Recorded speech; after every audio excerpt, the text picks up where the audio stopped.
It is very hot, too hot around here these days. Today we are above 35 degrees Celsius. That is like 1,000,000 degrees in Fahrenheit. So a good option to stay creative is to do some editing. I believe that editing is one of the most important steps in the creative process. Is when we take the raw materials that we got in the field and we shape them into the piece that we envisioned. So in this video we're gonna take a look at three creative techniques we can use in the digital darkroom. But first of all, as I always say, subtlety is key. The goal is to emphasize what was already there, not to force something that wasn't. Trying to change or fake the light or mimic the conditions that didn't really exist in the field usually doesn't end well. Once the trick becomes obvious, the magic is gone. So remember to be subtle with your editing. Oh, and a quick reminder, you'll find all of these techniques and more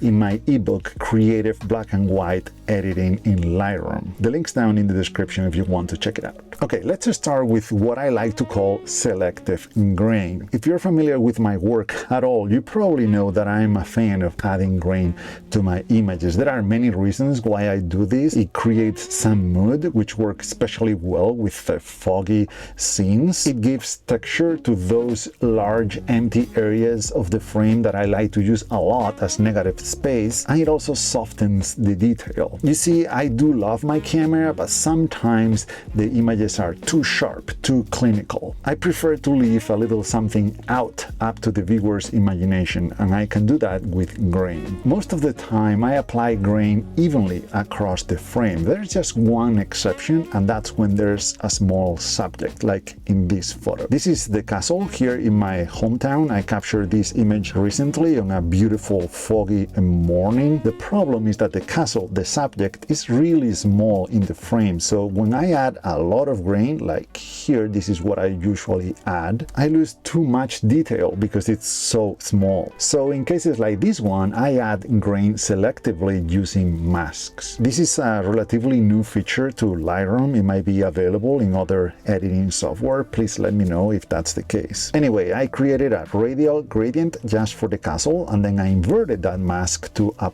be applied to the rest of the frame. I did very little to the mask on top of the castle. I just removed a little bit of haze because it was very foggy. But as you can see here, I added grain to the mask that is applied to the rest of the frame. I'm not sure how clearly you're going to be able to see this on YouTube, but I'm going to enable and disable that mask and hopefully you can see it. So this is without the added grain, and this is with the added grain. Hopefully you can see there on the clouds on the top of the frame the difference that the grain makes. Anyway, the result here is that the empty areas have a nice texture and the castle gets to keep all the detail. Again, don't overdo this, because if the difference in grain is too obvious, it will look very bad. Okay, so I call the next technique selective clarity and dehaze. This is very similar, as the name might imply already, to the one that we just talked about, but instead of grain, now it's about the clarity and dehazing tools. The idea here is to guide the viewer through the frame by making certain parts of the photo stand out while toning down others.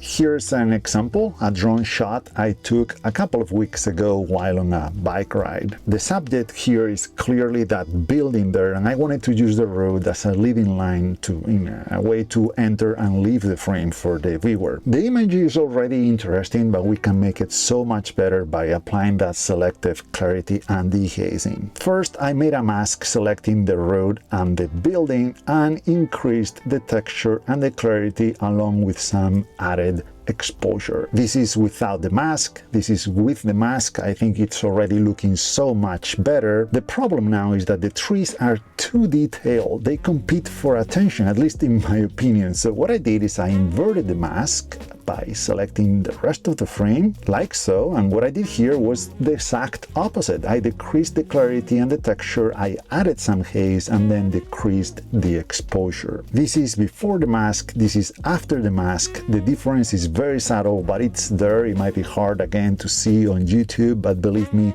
it makes a big difference. Let me show you a second example. This is a photo I took in the Upper Peninsula in Michigan almost a couple of months ago. Time really flies. But anyway, this is before any mask. The photo is already pretty good in my opinion, but again, we can make it even better by focusing on the elements that we want to stand out over the ones that we want to be more subtle. Before, after, before, after, before, after. Hopefully you can see the difference, how the house stands out even a little bit more, but especially the big difference here is the background. Here is before the mask, this is after the mask. Those trees don't have as much detail, they are not as sharp. And this is what I meant by emphasizing what was already there. It doesn't take much, it's just the right tweaks in the right places, and suddenly the image feels much more intentional. Okay, so the last technique I wanted to share today is color manipulation. Yes, even in black and white photography. This is actually one of the reasons I don't shoot with a dedicated monochrome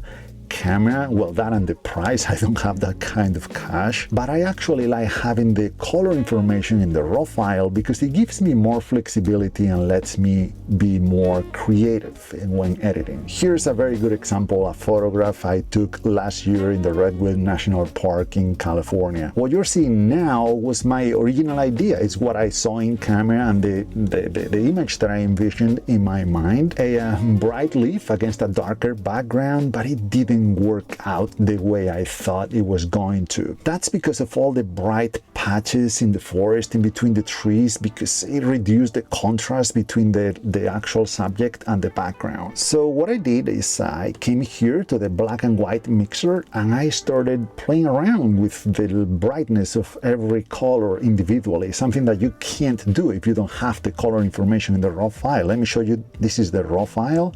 This is the black and white conversion. So because I have this information, I can come here and tone those greens all the way down, those yellows all the way down, and now the leaf is dark. And this gave me an idea. Maybe I can flip the original vision I had in the field, and maybe I can do the opposite. I can contrast a dark leaf against a brighter background. And that's how the final image came to be. This is the one. Once I played a little bit with the background and made it a little bit brighter. I have another couple of photos where I did pretty much the same, these two. Anyway, I was hoping to show that even little changes like these ones can transform a photo in editing, even when you go in a totally different direction than what you saw in the field. Anyway, it is very hot here, so I'm gonna turn on the fan again. I hope this video was useful. Thank you so much for watching, and see you in the next one, hopefully from the field in much cooler temperatures.